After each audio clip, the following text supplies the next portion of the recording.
मित्रांनो, नुकताच जिल्हा परिषदा, पंचायत समिती यांच्या निवडणुका घोषित करण्यात आलेल्या आहेत आणि नामनिर्देशन फॉर्म देखील भरण्यास सुरुवात झालेली आहे. आज 50%पेक्षाही जास्त लोकसंख्या ही ग्रामीण भागामध्ये राहते. अशा वेळेस अनेक उमेदवार हे नामनिर्देशन फॉर्म भरणार आहेत. अशांसाठी हा व्हिडिओ फार महत्त्वपूर्ण आहे. तर बघा, महाराष्ट्र जिल्हा परिषदा आणि पंचायत समिती अधिनियम 1961च्या अन्वये जिल्हा परिषद आणि पंचायत समिती यांचे जे आहे ना, ते सर्व कार्य चालत असते. आता आपण काय पाहणार आहोत की महाराष्ट्र शासनाने या कलम 14(2) मध्ये काही बदल केलेला आहे. तर आपण काय करूया, पहिल्यांदा कलम 14(2) काय आहे ते पाहूया. तर बघा, कलम 14 हे काय आहे, तर कलम 14 हे निवडणूक प्रक्रियाशी संबंधित आहे. तर यामध्ये जिल्हा परिषद आणि पंचायत समिती रचना यांची निवडणूक घेण्यासंदर्भामध्ये हे कलम सांगण्यात आलेलं आहे. तर यामध्ये कलम 2 असं काय म्हटलेलं आहे ते बघूया. तर राज्य शासन अशा निवडणुका घेण्यासाठी काय करेल, तर नियम तयार करेल. राज्य शासन यासाठी काय करेल, नियम तयार करेल आणि उमेदवारांनी ठेवायाच्या अनामत रकमा आणि त्या परत करणे किंवा त्यांचे समपहरण करणे, नामनिर्देशक पत्र स्वीकारणाऱ्या किंवा स्वीकारण्यास नकार देणाऱ्या निर्वाचन अधिकाऱ्यांच्या निर्णयाविरुद्ध जिल्हा न्यायालयाकडे करायचे अपील आणि त्या निर्णयाची अंतिमता या संदर्भामध्ये तरतुदींचा समावेश असेल. म्हणजेच कलम 2 हे कशाशी संबंधित आहे, तर बघा, की जे नामनिर्देशन पत्र जे स्वीकारणारे जे अधिकारी आहेत, यांच्या विरुद्ध अपील करण्याच्या संदर्भामध्ये दिलेलं आहे. म्हणजे त्यांच्या विरुद्ध जर का अपील करायचं असेल, तर तुम्ही जिल्हा न्यायालयाकडे हे अपील करता येऊ शकते. या संदर्भामध्ये हे कलम 14(2) देण्यात आलेलं आहे. तर आता शासनानं काय केलेलं आहे, की या कलम 14(2) मध्ये काय केलेलं आहे, त्यांनी बदल केलेला आहे. तर तोच आपण बघूया, की बदल काय आहे तो. तर हे बघा, महाराष्ट्र शासन राजपत्र जे कधीचं आहे, तर इथं बघा तुम्ही. तर बघा, हे आहे 26 डिसेंबर 2025चं हे गॅझेट आहे, राजपत्र आहे, अध्यादेश आहे. कोणाच्या सहीनं आहे, तर राज्यपालांच्या सहीने हा अध्यादेश काढण्यात आलेला आहे. तर यामध्ये त्यांनी काय म्हटलेलं आहे बघा, या अध्यादेशामध्ये, हे अध्यादेशास महाराष्ट्र जिल्हा परिषद पंचायत समिती सुधारणा अध्यादेश असे म्हणावे आणि तो तात्काळ अंमलात येईल. याशिवाय त्याने यामध्ये काय म्हटले आहे, तर बघा, महाराष्ट्र राज्य जिल्हा परिषद व पंचायत समित्या अधिनियम 1961च्या कलम 14(2) मध्ये पोट कलम 2 ऐवजी ऐवजी काय सांगितले, तरी तर पोट कलमे दाखल करण्यात येतील. आता यामध्ये त्याने काय म्हटलेलं आहे, तर राज्य शासन अशा निवडणुका घेण्याकरता नियम करेल आणि अशा निवडणुका त्या नियमानुसार घेण्यात येतील.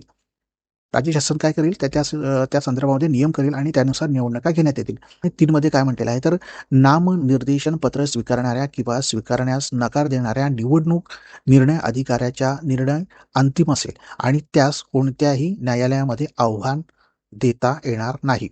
म्हणजे इथे त्यांनी स्पष्ट म्हटलेलं आहे, की निवडणूक स्वीकारणारा जो बघा, नामनिर्देशन पत्र स्वीकारणाऱ्या अधिकाऱ्यांचा जो निर्णय आहे, तो आता अंतिम असणार आहे. यापूर्वी काय, तर तुम्ही जिल्हा न्यायालयाकडे त्यांच्या निर्णयाच्या विरुद्ध अपील करू शकत होतात. यापूर्वी काय त्याने म्हटलेलं आहे, की त्यांच्या विरुद्ध तुम्ही अपील करू शकत होतात.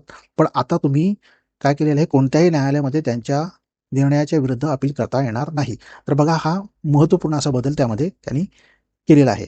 त्यामुळं तुम्ही जे काही जे नवे उमेदवार आहेत, यांचं नामनिर्देशन पत्र भरताना किंवा काही चुका झाल्या, तर बघा, लक्षात घ्या तुम्ही, की त्या चुका तुम्हाला अंतिम असणार आहेत.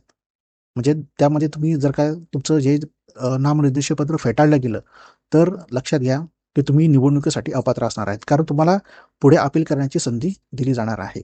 आणि हे का शासनाने असा का निर्णय घेतलेला, किंवा राज्यपालांनी असा का निर्णय का घेतलेला आहे, तो लक्षात घ्या तुम्ही. हा राज्यपालांचा अध्यादेश आहे आणि राज्यपालांनी असा का अध्यादेश काढला, निर्णय घेतला, तर या संदर्भामध्ये त्यांनी स्पष्टीकरण सुद्धा दिलेलं आहे.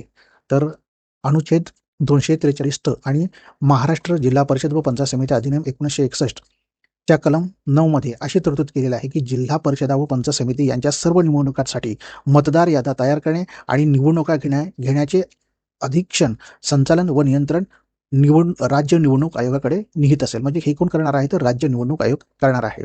आता यामध्ये पुढे काय त्याने म्हटलेलं आहे, तर बघा, उक्त अधिनियमाच्या कलम 14(2) मध्ये अशी तरतूद केली आहे, की राज्य शासन नामनिर्देशन पत्र स्वीकारणाऱ्या किंवा स्वीकारण्यास नकार देणाऱ्या निवडणूक अधिकाऱ्याच्या निर्णयाविरुद्ध जिल्हा न्यायालयाकडे अपील करण्यासह अशा निवडणुका घेण्याकरता नियम करेल.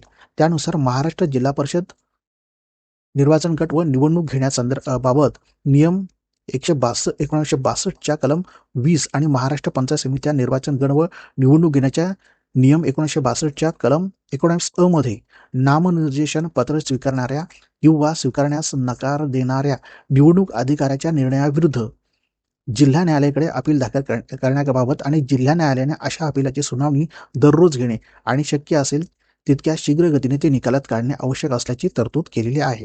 म्हणजे तुमच्या लक्षात आलं असेल की इथं अशी त्या पद्धतीने तरतूद करण्यात आलेली आहे. आणि आता बघा, तर राज्य निवडणूक आयोगानं राज्य शासनाला कळवलेलं आहे. म्हणजे राज्य निवडणूक आयोगाने राज्य शासनाला काय कळवलेलं आहे की विविध जिल्हा न्यायालयामध्ये वेगवेगळ्या कालावधीसाठी अशी अपिले प्रलंबित आहेत. म्हणजे अपिलाची जी अपील आहेत ना, ही बऱ्याचशा न्यायालयामध्ये काय आहेत, प्रलंबित आहेत आणि अशी अपिली केव्हा निकालात काढण्यात येतील हे देखील निश्चित नाही. आयोगाने असे देखील कळवले आहे की निवडणुका संबंधीच्या बाबींमध्ये न्यायालयाने हस्तक्षेप करण्यास रोध करण्याची तरतूद भारतीय संविधानच्या अनुच्छेद 243 न मध्ये केलेले आहे. म्हणजे निवडणूक आयोगाचं म्हणणं असं आहे की निवडणूक आयोग ही एक स्वायत्त संस्था आहे आणि त्यांच्यामध्ये कुणालाही हस्तक्षेप करण्याचा अधिकार नाही, असं निवडणूक आयोगाने काय सांगितलेलं आहे, राज्यपालांना सांगितलेलं आहे. आणि म्हणून आयोगाने कालबद्ध रीतीने निवडणूक घेण्याच्या दृष्टीने अशा अपिलांशी संबंधित असणाऱ्या तरतुदी वगळण्याकरता व निर्दिष्ट केलेल्या नियमांमध्ये सुयोग्य सुधारणा करण्याचा प्रस्ताव राज्य शासनाकडे पाठविलेला आहे आणि म्हणून उक्त अधिनियमाच्या कलम 14 मध्ये सुधारणा करणे इष्ट आहे असे वाटते. आणि म्हणून काय सांगितलं त्यांनी, राज्यपालांनी सांगितलेलं आहे की यामध्ये सुधारणा करणं त्यांना गरजेचं वाटतं की वेळेमध्ये निवडणूक झाली पाहिजेत. वेळेमध्ये काय आहे तर निवडणुका झाल्या पाहिजेत असे राज्यपालांना वाटतं. आणि म्हणून राज्यपालांनी काय केलेलं आहे की राज्य विधिमंडळाच्या दोन्ही सभागृहाचे अधिवेशन सध्या चालू आहे आणि उपरोक्त प्रयोजनासाठी महाराष्ट्र जिल्हा परिषद पंचायत समित्या अधिनियम 1961च्या आणखी सुधारणा करण्यासाठी महाराष्ट्राच्या राज्यपालांनी तात्काळ कारवाई करणे ज्यामुळे आवश्यक व्हावे अशा परिस्थितीत अस्तित्वात असल्याबद्दल त्याची खात्री पटली आहे आणि म्हणून हा अध्यादेश जो आहे तो प्रख्यापित करण्यात येत आहे असं राज्यपालांचं म्हणणं आहे. म्हणजेच नामनिर्देशन पत्र स्वीकारणाऱ्या अधिकाऱ्याविरुद्ध आता कोणत्याही न्यायालयामध्ये आव्हान देता येणार नाही. तर हा अध्यादेश अगदी बरोबर आहे की चुकीचा आहे, या संदर्भामध्ये तुम्ही काय करा, खाली कमेंटमध्ये व्यक्त व्हा. तर मित्रांनो, हा अध्यादेश आहे, हा गॅझेट जो आहे तुम्ही खाली डिस्क्रिप्शनमध्ये देत आहे, तिथून तुम्ही डाउनलोड करून हा अध्यादेश पाहू शकता. तर मित्रांनो, हा व्हिडिओ जर का तुम्हाला आवडला तर तुम्ही लाईक करा, कमेंट करा आणि शेअर करा.